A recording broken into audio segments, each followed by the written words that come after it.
Bonjour et bienvenue dans la quotidienne de School TV, l'émission qui vous raconte l'éducation au quotidien. Au sommaire aujourd'hui, sus au patriarcat. Cette fois, c'est un homme qui sonne la charge avec un podcast, avec un livre. Et cet homme, c'est Cédric Rostin. Il est l'invité du Grand Oral. L'Anti-Sèche de Cécile Fournier. L'Anti-Sèche, vous le savez, c'est la façon dont l'actualité résonne dans les programmes. L'actu, c'est cette expérimentation que lance le conseil départemental de Meurthe-et-Moselle, la création d'un revenu d'émancipation jeune. Les programmes seront ceux de sciences économiques et sociales. Il y a un chapitre dédié aux prestations sociales. L'heure de la récré, toujours avec Cécile, jour de fête pour les éditions First qui publient le livre de notre invité, mais aussi un autre livre très utile intitulé Le français pour adultes consentants. Cécile l'a lu pour vous. Et puis rendez-vous enfin avec les années collège, la chronique d'Amélie Paris, notre prof doc, vous parle aujourd'hui du site préféré des ados, du moins pour ce qui est du versant sérieux de leurs activités en ligne, Wikipédia. La quotidienne de School TV, c'est maintenant, c'est parti, Grand Oral. Les pionniers furent surnommés les papapoules. C'était il y a une cinquantaine d'années. L'image du père et de son rôle était en train de changer. Mais que cette révolution est lente, comme en témoigne le podcast Papatriarcat et le livre Tu vas être papa. Les deux sont signés Cédric Rostin. Tu vas être papa, c'est chez First Édition. On est ravis de vous accueillir, Cédric. Bonjour. Bonjour. Le papatriarcat, vous nous proposez une définition? Alors, en fait, Papatriarcat, c'est donc le nom du podcast que j'ai lancé en 2020. Et l'idée, c'était de ne pas avoir peur de prononcer le mot patriarcat qu'on n'entend pas assez souvent dans la bouche des hommes. Quand on est soi-même un papa. Exactement. Ouais. Et l'idée, c'était de pouvoir mettre aussi le mot papa pour pouvoir parler de paternité. Et c'était de faire un petit jeu de mots avec pat de patriarcat. Voilà, tout simplement. Donc si je le mange un petit peu, c'est pas grave, parce que ça fait entendre ce qu'il faut. Si je commence cette émission en citant les années 70, ce surnom, pas forcément sympathique d'ailleurs, de Papa Poule, ça dépendait qui le disait, c'est un petit peu en écho à ce que vous écrivez. Vous dites « Nous sommes pères, P-E-R-E-S, parmi nos pères, P-A-I-R-S ». Le poids du regard social, le poids de ce que font ou pas les autres est absolument essentiel. Où est-ce qu'on en est aujourd'hui? Est-ce que le papa paternant a meilleure presse? Alors oui, la meilleure presse, bien sûr, on n'hésite pas à le voir. Et puis les réseaux sociaux ont aidé à ça aussi. On a des pères même qui ont créé des comptes complets sur, voilà, regardez-moi, je suis près de mon enfant, moi le premier aussi. Je pense aussi à mon ami Samuel Clos qui est père au foyer. Et si vous voulez, on a vraiment ce changement qui se fait là, mais qui se fait encore assez légèrement. Les statistiques montrent bien que les tâches domestiques. Oui, quand on regarde les chiffres, ça reste quand même très déséquilibré. Voilà. Ouais. Mais on est quand même sur quelque chose où il faut se poser des questions. Si on prend l'exemple du congé paternité, par exemple, qui était quand même pris, même quand il était 100% facultatif, par 70% des pères. C'est pas assez. Mais c'est déjà beaucoup mieux que ce que ça pouvait être avant. C'est pas mal. Et puis surtout, sa durée a doublé. Je crois que c'était en 2021. Il y a un fil conducteur de votre travail, c'est de donner des guides, des infos, mais vous insistez presque toujours en disant que chaque chemin vers la paternité est singulier. Oui, tout à fait. C'est pour ça qu'on a appelé ce livre un guide de développement paternel, parce qu'il me semblait vraiment essentiel de rappeler que l'objectif, c'est pas de dire ce qu'est un bon père.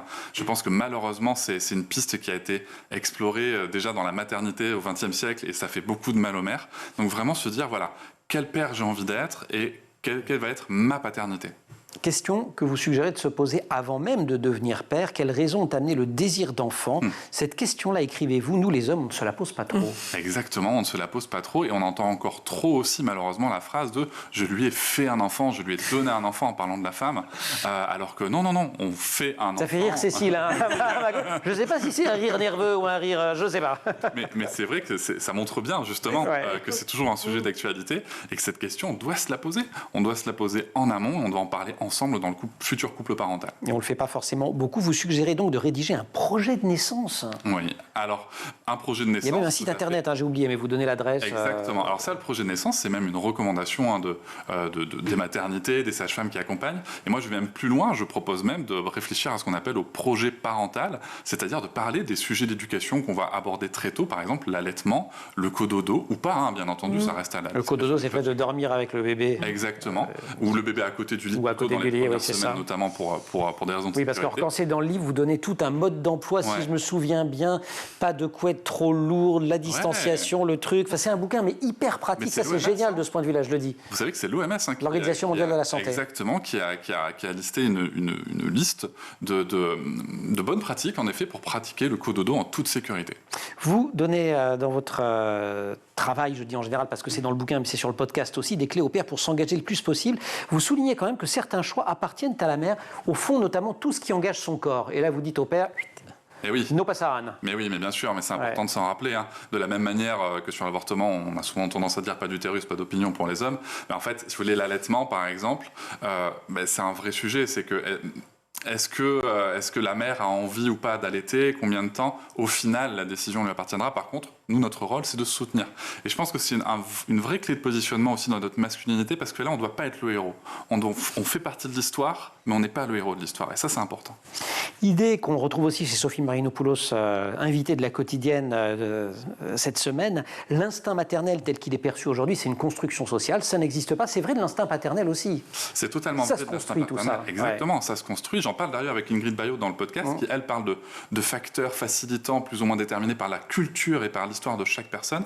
Et il en va de même, en effet, pour la paternité. Tu vas être papa, ma petite famille, c'est le nom de la collection. C'est chez First Édition. Et puis, il y a le podcast Papatriarcat. Et on retrouve Cédric Rostin. Je ne l'ai pas dit d'ailleurs, mais le livre est illustré par Blachette. Et c'est pas pour rien. Les illustrations sont super. Ouais, voilà. On retrouve Cédric juste après l'Anti-Sèche. Cécile Fournier.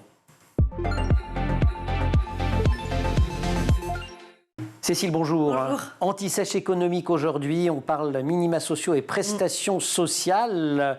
On s'intéresse au sujet suite à une initiative d'un département. Oui, exactement, c'est le département de la Meurthe-et-Moselle, vous l'avez dit en introduction. La préfecture de la Meurthe-et-Moselle Nancy, non, par là? Oui, ouais. très bien. Et là, le département... Numéro du département? Ok. Eh bien, le département... voilà, 54. 54. Ouais, voilà. Exactement. Oui, ça va.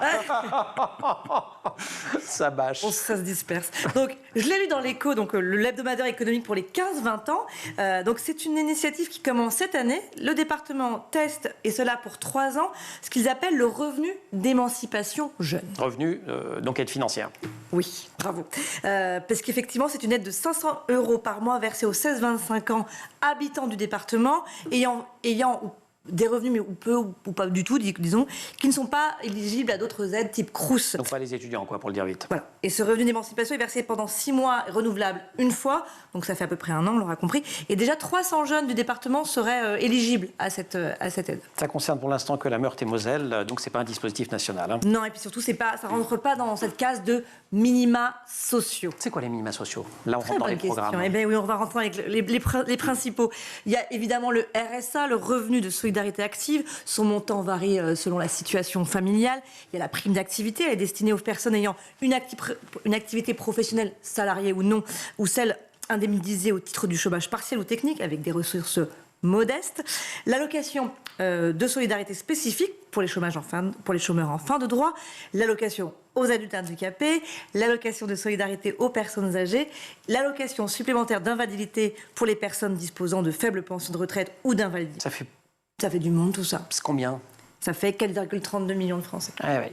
Côté RSA, j'ai pas dit tout le monde. Pardon. Et oui. Plus particulièrement, du côté du RSA, il y a quelques nouveautés quand même dans l'actu. Oui, la loi Plein d'emploi impose aux demandeurs du RSA de justifier de 15 heures de travail hebdomadaire. S'ils se soustraient à cette obligation, leurs versements seront alors suspendus. Les départements ont jusqu'au 1er janvier 2025 pour la mettre en place. Pourtant, cette loi, certains l'ont déjà mise en place. Oui, alors par exemple, depuis 2016, dans le Haut-Rhin, ils n'ont pas attendu, ils ont étendu les contraintes. Il faut effectuer 7 heures de bénévolat par semaine pour pouvoir bénéficier du RSA. Ces minima sociaux, et on en parle chaque année, le 1er avril, c'est pas un poisson d'avril, c'est la revalorisation normalement des minima sociaux. Oui, alors pas le SMIC par contre, ouais. Ça c'est encore autre chose. Le SMIC, c'est ce qui veut dire salaire minimum interprofessionnel de croissance, il faut réviser, qui lui est revu tous les 1er janvier, donc il y a quelques jours. Mais c'est pas une allocation. Quoi? Le SMIC. Non, ce n'est pas une allocation, le SMIC, tout à fait. Mais je l'ai mis dans la même case parce que ça garantit un certain pouvoir d'achat des Français. On rappelle ce que c'est alors dans ce cas-là. Eh ben, c'est le salaire horaire en dessous duquel il est interdit de rémunérer un salarié. Voilà. Il a été instauré en 1970. Il a remplacé le salaire minimum national interprofessionnel garanti, le SMIG, créé 20 ans plus tôt. Alors, et vous savez combien il s'élève puisqu'il a été changé là, le 1er janvier? Alors ça vient d'augmenter. Oui, exactement, de 1,13%. Il faut que vous fassiez le calcul pour moi. Alors, non, je regarde. À 1 766,92 € brut par mois pour 35 heures hebdomadaires, ça fait par heure, brut, 11,65 € brut. Et le nombre de Français qui touchent ce SMIC a augmenté, lui. Évidemment, ils étaient 3,1 millions en janvier 2023, soit 17,3% des salariés contre 12% en 2021. Merci beaucoup pour ce rappel. On se retrouve pour la récré. Grand oral, Cédric Rostin. Allaitement ou biberon, couche jetable ou lavable, portage ou poussette, le livre de Cédric Rostin, fourmi d'infos et de conseils pratiques. Je rappelle son titre, Tu vas être papa. Les illustrations sont donc de Blachette. Il est sorti le livre chez First Edition et il y a le podcast Papatriarcat. C'est important, Cédric, la vie pratique, le quotidien, ces infos, vous-même, vous les trouviez pas ? Ah oui, non, ça par contre, ça a été vraiment très très compliqué à trouver, mais surtout dans le côté pratique. Alors pour les mamans, en effet, il y avait pas mal de choses. D'ailleurs, ne serait-ce que pour l'allaitement, j'ai lu un livre destiné aux mères. Mais pour les pères, en fait, moi je trouvais surtout des choses, soit qui étaient des gestes techniques, comme changer une couche par exemple, mais ça on va pas se mentir, on l'apprend en le faisant, on n'a pas besoin forcément de lire un livre. Ou sinon c'était des choses qui étaient très très humoristiques et où on dépeignait les pères toujours comme des gens incompétents. Notamment pour changer les couches. Notamment pour changer les couches. Ce qui permettait de ne pas les changer. Non, je rigole. Il y a beaucoup de choses sur ce qui se passe avant la naissance dans le bouquin, puis vient l'accouchement, parfois le baby blues. J'ai appris en vous lisant que la dépression postpartum, qui touche quand même beaucoup de femmes, environ 20% selon une étude qui date de 2021, que vous citez, ça touche aussi les hommes. Ça touche aussi les hommes, tout à fait. Alors l'étude, pour l'instant, la mieux menée sur le sujet, c'est une étude de l'Université de Sydney qui évaluerait à 13% le nombre de pères qui pourraient souffrir de dépression postpartum. Le chiffre qui est très intéressant, je trouve, dans cette étude à retenir, c'est surtout que le risque de dépression postpartum du père est augmenté de 50% lorsque la mère a fait une dépression postpartum. Ce que je résume par « prenons soin des mères », ça fera du bien à tout le monde. En toutes circonstances, et ça c'est un leitmotiv de votre travail, il faut parler, parler, parler, ne jamais hésiter à en parler. Alors je le cite à l'occasion de la dépression postpartum parce que vous le dites notamment dans ce chapitre-là, mais en fait vous le dites partout. Oui, c'est important de communiquer, c'est important de communiquer entre nous, dans le couple parental, c'est important de communiquer avec ses pairs, c'est un truc qu'on fait pas beaucoup entre mecs, de parler de la paternité, non. C'est vrai, peut-être qu'on devrait le faire plus. Par contre, qu'est-ce que vous pensez Kylian Mbappé au Real à la fin de l'année? C'est exactement ça. Je vous ai un truc de conversation de mec. J'avais compris, c'est un peu stéréotypé, mais bon. C'est ça. Oui, mais c'est comme ça en vrai. Mais ce sont des codes qui existent encore beaucoup. On appelle ça la masculinité hégémonique. Et du coup, voilà, c'était vraiment ce sujet de parler, oser parler, et oser dire même les trucs, justement, peut-être se dire, je comprends pas, pourquoi est-ce que ma femme, elle me fait chier à devoir changer des couches alors que je pense que c'est à elle de le faire. Oser dire ça, une fois que c'est sorti, même si c'est horrible à dire, une fois que c'est sorti, on peut en parler. Voilà. Et les hommes qui, vous citez la psychologue Claire Dahan, ne se sentent pas toujours autorisés à se plaindre, qui ne se sentent pas légitimes à ressentir du mal-être, étant donné que leur compagne a fait, entre guillemets, le plus gros du travail. Je cite Claire Dahan. Oui. Et oui, exactement, c'est exactement ça. Et c'est vrai que cette citation, elle est parlante, c'est qu'on ne se sent pas légitime à avoir le droit de se plaindre. Et même de choses qui peuvent être très matérielles, par exemple, le fait qu'on a passé une nuit toute pourrie sur un vieux matelas naze qu'on a payé 10 balles la nuit à la maternité parce qu'on n'est pas prévu en fait dans les maternités la plupart du temps. Et vous conseillez pourtant d'y dormir à la maternité. Et oui, je conseille d'y dormir. Et j'ai passé des nuits toutes pourries sur un matelas. Ça sent le vécu. Voilà. Et c'est vrai qu'on ne se sent pas le droit de se plaindre. Et à côté de moi, j'ai ma compagne qui avait vécu une césarienne et qui ne pouvait même pas marcher. Ouais. Donc c'est vrai qu'on ne se sent pas le droit de se plaindre. C'est vrai. Mais d'un autre côté, on est humain comme tout le monde. T'as bien dormi? Oui, super, il n'y a pas de problème. Moi, c'était le fauteuil, c'était pas le matelas, mais ça revenait un petit peu au même. Déconstruire le patriarcat, le papatriarcat, c'est aussi casser un certain nombre de stéréotypes sexués. Et ça, vous parlez plutôt de l'éducation des enfants. Alors, vous avez un argument massu qui m'a beaucoup fait rire sur le rose et le bleu. Enfin, il y a deux arguments. Il y a l'argument historique, et puis il y a l'argument idéologique. Oui, tout à fait. Donc, l'argument historique qui revient vraiment à parler de comment est-ce que le rose et le bleu sont arrivés. C'est du marketing, en fait. C'est tout simplement pour pouvoir vendre plus de vêtements. Et bien entendu, l'argument idéologique qui est d'éviter... Parce qu'on va quand même expliquer pourquoi. Parce qu'en fait, les enfants, à une époque, on gardait les vêtements principalement pour le suivant ou la suivante. Voilà, exactement, donc qui étaient blancs.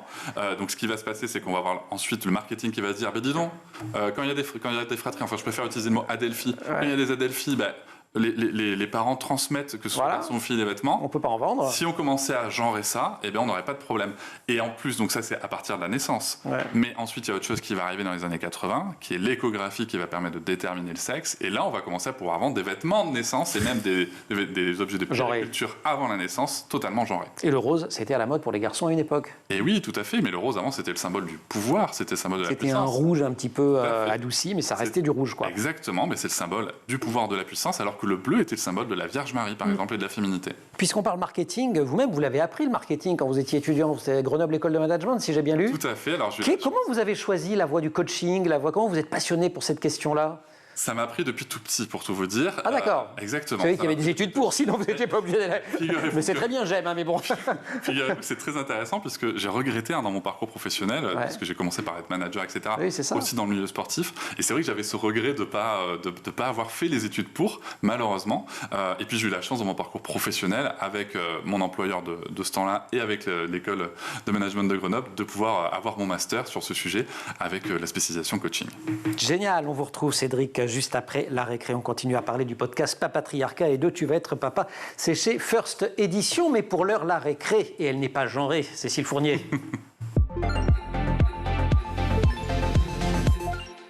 C'est la récré qui n'est pas genrée. Hein. Ouais, oui, puis en plus vous avez la couleur du pouvoir. Oui, absolument.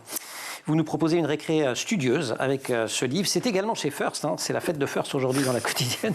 Le français pour adultes consentants. Oui, mais c'est pas si studieux que ça, vous allez voir, parce que Aurore Possonnet, c'est le nom de l'auteur, de l'autrice. Elle est ancienne orthophoniste qui est devenue formatrice en orthographe, et oui, ça existe. Et elle propose un ouvrage assez rigolo autour des règles d'orthographe. Et oui, c'est possible, j'ai trouvé ça très rigolo. Alors, ce livre est découpé en 4 parties. Ah, vous me le rendez, d'accord. Oh, je vous le rends. Intitulé « Comment j'écris ça ? C'est quoi la règle déjà ? Qu'est-ce que veut dire ce mot déjà ? Et la dernière partie, on s'amuse. Bon, derrière cette partie... Ouais, on s'amuse pas. Ce sont des... Oh, mais si, ce sont des exos, mais assez rigolos. D'accord. Qu'est-ce qu'on trouve alors ? Alors, dans le détail, des astuces. Par exemple, comment savoir si on écrit censé avec un C ou avec un S. Eh ben, en fait, être censé avec un S et avoir du bon sens. Donc, c'est avec du S. Voilà, par exemple, des petites astuces. Ça, j'avais. J'ai appris qu'il y avait des verbes qu'on dit défectifs. Bien sûr. Vous savez ce que c'est ? Ouais, Moi, j'ai appris ça. Cédric doit savoir. Ce sont des verbes dont des formes de conjugaison ont disparu. Comme frire. Frire existe aux 3 premières personnes du singulier. Je frie, tu fries, il frie. Mais alors, nous frions jamais de la vie. Ah oui. Et non. Et vous fritez ? Non. Si vous voulez, pour Bon. les Belges. Après, on trouve des petites... Pardon. C'est mal. Après, on trouve des petites rubriques comme ne surtout pas confondre. Alors, comme ici, on ne peut pas confondre avec accro avec un C et accro sans C. Accro avec un C, c'est la drogue. Accro sans C, c'est une... Non. Et voilà. Bah si. Accro... Oui. On ne trompe pas 1000 fois 1000 personnes. Je suis en train de mélanger les pinceaux, pardon. Alors, accro avec un C. Sans C, c'est accro à la drogue. Et avec un C, c'est une déchirure. Avec un S à la fin. J'ai pas appris ma leçon, moi, dis donc. Hein. Dingue, il faut que vous lisiez. Je connais un bon bouquin chez First pour ça. Il y a une partie qui s'intitule « Que veut dire ce mot déjà ?» Mais oui. Alors, la différence entre dentition et denture. Ah oui, alors là. En denture, on n'utilise plus, en fait. Non. C'est un peu tombé. Mais denture, c'est l'ensemble des dents. Et la dentition, c'est la formation et l'apparition des dents. Nuance. Dans le français, il y a toujours des petits trucs comme ça. Et savez-vous ce que c'est un exonyme? Un exonyme. Exonyme. C'est ni un antonyme ni un synonyme, c'est un C'est le nom d'un lieu traduit dans une autre langue que celle d'origine. Florence, Firenze. Ah, donc Florence est l'exonyme de Firenze. Si. Exact. Si. Et Londres, celui de London. Ouais. Bon, et les petits exercices alors? Il y a des petits exercices, alors qu'on s'amuse. Alors, dans le chapitre, il y a le jeu Quel mot, par exemple. Il faut trouver le mot à partir de la définition. Je vous invite à jouer avec moi. Discours public à la louange de quelqu'un. Alors, après, il y a des indices. C'est un mot littéraire, difficile à orthographier. On dirait un nom de sandwich. C'est un synonyme d'éloge. Discours public à la louange de quelqu'un. C'est beau, J'ai hein. dressé le... Panégyrique. Panégyrique. Il y a quiz ortho aussi, ça j'aime bien aussi. Il y a l'exercice évidemment du tout. T-O-U-T, T-O-U-S, ça fait toujours plaisir. Avec Philippine, était tout hirsute au réveil, tout endormie, et elle parlait de façon toute hachée. C'était vraiment étrange. Donc, Tout, etc. Voilà, c'est amusant. C'est un livre super complet, si je comprends bien. c'est très complet. Et on peut faire confiance à l'autrice parce que ça fait 20 ans qu'elle a créé une méthode de grammaire simplifiée qui s'appelle Simpligramme, qui aide les personnes en difficulté à acquérir des bases solides. Et cette formation est accessible aux professionnels orthophonistes, enseignants, formateurs. Et bientôt, sa méthode, elle va la mettre dans un livre édité chez Red cette fois et qui paraîtra au printemps. Donc on va l'inviter. Hein, on va peut-être l'inviter. On lance l'invitation en direct. Et en même temps, je vais Cécile, réviser parce que beaucoup. c'était pas terrible. Panégyrique, je vais dresser le panégyrique de Cédric Rosson dans quelques instants, grand oral. Un podcast intitulé Papatriarcat, un livre intitulé Tu vas être papa chez First. Cédric Rostin, invité du grand oral. Plein de conseils, c'est très pratique. Je vais juste montrer un exemple. Tiens, allez hop, je l'ouvre un peu au pif. Voilà. Comme ça, vous voyez le truc. À la fois, il y a des petits dessins rigolos. Et puis, il y a plein d'encadrés de C'est très bien que vous mettiez ça parce que vous voyez, il y a aussi un petit QR code pour écouter des échanges. Absolument. Exactement. Et on peut aller sur le podcast et retrouver des documents sonores. Donc c'est vraiment super complet. Dans les nombreux conseils que vous donnez, il en est un qui est de débrancher les réseaux sociaux ou de choisir très attentivement les comptes que l'on suit sur les réseaux sociaux parce que sinon ça met une pression de taré, et notamment sur les femmes, les mères d'ailleurs. Ah oui, beaucoup plus sur les mères, bien entendu, puisque de toute façon nous les pères, dès qu'on fait un truc, on est géniaux. Donc Dad blessing, on en parle juste après. Exactement. Ouais. Et c'est vrai que ça c'est quelque chose qui revient souvent, c'est en effet cette pression qui est mise par les réseaux sociaux, par les médias aussi par moment sur les mères, le fait d'être parfaite, le fait de jamais se tromper et que de toute façon quoi qu'elle fasse, il y aura toujours un problème. Risque d'aggravation d'ailleurs du risque de dépression postpartum, cette affaire-là. C'est un facteur d'aggravation. Je viens de dire dad blessing. Ouais.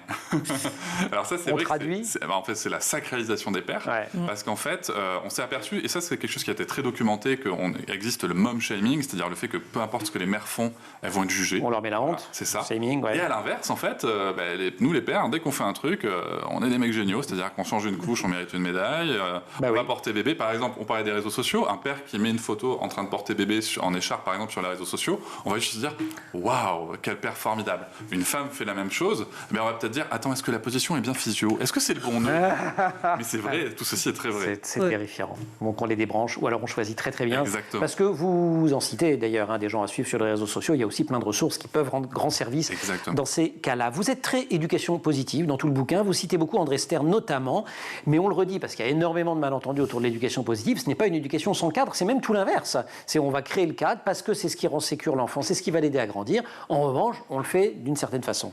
Oui, tout à fait, on va le faire d'une certaine façon et surtout en prenant en considération ses droits en fait. Vous savez, c'est quelque chose que j'ai pas écrit dans le livre et que je peux vous livrer Scoop. ici. Voilà, exactement, c'est que finalement, quand on pense au cadre, c'est juste l'intersection des droits, c'est tout. Comme nous les adultes en fait, ça rappelle l'article 4 de la Déclaration des droits de l'homme et du citoyen. C'est juste que par exemple, oui, tu as le droit d'exprimer ta colère et moi j'ai le droit que tu me tapes pas, tu vois, j'ai le droit d'avoir une sécurité physique. Et même vous avez le droit éventuellement, vous en tant que père, d'exprimer votre colère une fois de temps en temps, et ça vous est arrivé, vous le dites. Ça m'est déjà arrivé, ce sont des choses qui m'arrivent et en fait on peut vraiment voir ces moments-là, c'est une relation, hein, c'est pas des petites cases à cocher, mais on peut vraiment voir ces moments-là justement comme des opportunités d'apprentissage pour l'enfant. C'est l'occasion de montrer par l'exemple, écoute, je me suis énervé, je voulais pas m'énerver, mais j'ai ressenti ça, j'ai fait ça, et j'aurais préféré réagir de telle autre manière. La prochaine fois, peut-être qu'on y arrive. Voilà. Et aussi, si tu avais daigné de comporter autrement, on a le droit de le dire à l'enfant. Les opposants à l'éducation positive disent qu'on est allé trop loin et que c'est pour ça qu'ils disent ah bah non, il faut revenir à plus d'autorité, mais les chiffres sont quand même têtus. Vous les donnez, 85% des parents français disent pratiquer des violences éducatives ordinaires, 71% donnent encore une petite gifle. Donc finalement, contrairement à ce que disent certains, on continue à avoir une éducation qui n'est pas du tout positive. Mais bien sûr, et puis on peut même aller plus loin avec un autre chiffre qui est celui qu'un enfant meurt quand même tous les 5 jours sous les coups de ses parents. C'est pas rien. Et bien entendu, il y a tous les enfants qui connaissent des violences et qui eux ne meurent pas. Donc c'est pas rien, c'est vraiment important. Et je pense qu'il y a vraiment un sujet, vous savez, on parle beaucoup d'autorité, voilà. On vient bousculer un modèle en fait avec l'éducation positive. C'est ça qui se passe. On vient bousculer un modèle, on vient bousculer aussi une société et le modèle se défend. Exactement. Ouais, il se défend et vous dites qu'il ne s'agit pas que l'enfant ait tous les droits, mais qu'il ait tous ses droits. Exactement. Dans les conseils concrets que vous donnez, il y en a un que j'aime beaucoup, c'est, alors vous ne l'appelez pas comme ça, mais moi je l'appelais comme ça, c'est le Yalta de la charge mentale. Comme les accords de Yalta après la Seconde Guerre mondiale, on va se répartir le truc. C'est-à-dire qu'au lieu de dire, voilà, vous ne pouvez pas en permanence vous approprier toutes les préoccupations ménagères, mais les mamans non plus ne peuvent pas au fond s'approprier tout, donc finalement, vous, avec votre compagne, vous avez fait des... Exactement, on a fait en fait, c'est intéressant de faire le vrai point sur ce qu'on fait, ce qu'on fait pas. Déjà, parce qu'elle s'est aperçue qu'il y avait des choses qu'elle faisait pas, par exemple, on peut penser à la tondeuse.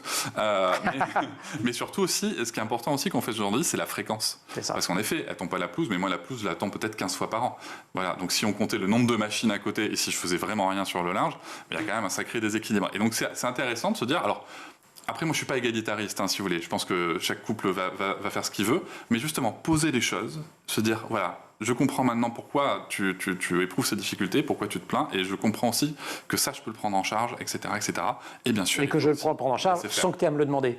Parce qu'on rappelle bien que la charge mentale, c'est pas faire quelque chose, c'est pas juste filer un coup de main quand on vous le demande, ça, tout le monde est capable de le faire, c'est d'anticiper la demande et de faire en sorte que l'autre n'ait plus à se poser la question. Vous savez, j'ai cet exemple que je répète souvent, c'est souvent le papa qui est au parc, qui amène son enfant au parc, qu'on trouve ça génial, et là il ouvre le sac et dit « Voyons voir ce que maman nous a fait. » Mauvaise pioche. préparer nous-mêmes le sac. On peut faire le sac nous-mêmes. Tu vas être papa dans la collection Ma Petite Famille, Cédric Rostin, illustration Blachette. C'est chez First Édition et il y a le podcast Papatriarcat. Vous restez avec nous, on va aller au collège. Je ne sais pas si vos enfants ont déjà l'âge du collège, pas non, tout à pas fait, je encore. crois. Ça va venir, vous allez voir. Nous, on a une ambassadrice formidable du collège. C'est Amélie Paris à qui Cécile va céder la place. Cécile, merci beaucoup.